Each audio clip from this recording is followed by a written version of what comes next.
Nous sommes sur le point de célébrer le dimanche des rameaux.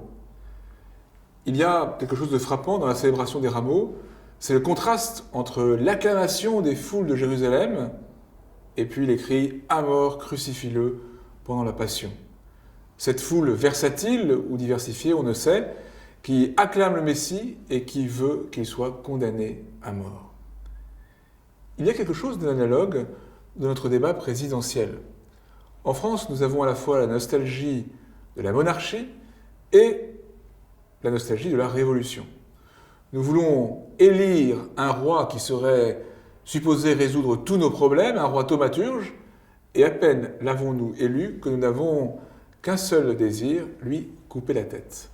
Cette pathologie de l'attitude politique française devrait être dépassée pour que nous puissions aboutir à quelque chose de plus sérieux et de plus fécond.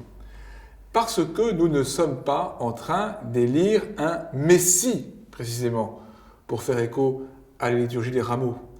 Nous sommes simplement en train de réfléchir à celui qui pourrait assumer le mieux possible la fonction de veiller à la justice et à la paix dans notre pays. Il ne faut pas donner à la fonction présidentielle une espèce de force sacrée qu'elle n'aura pas.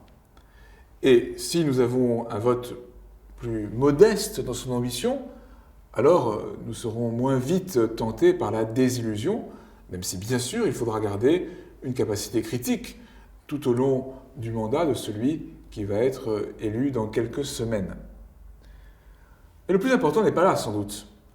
Le plus important, face à cette campagne présidentielle si décevante, c'est un travail de fond qui permette de faire émerger à terme des hommes et des femmes plus ajustés aux enjeux politiques de notre époque. C'est par un travail de fond, pour faire encore écho à la liturgie de ces jours qui viennent, c'est par un travail de fond que notre vie politique peut connaître une résurrection.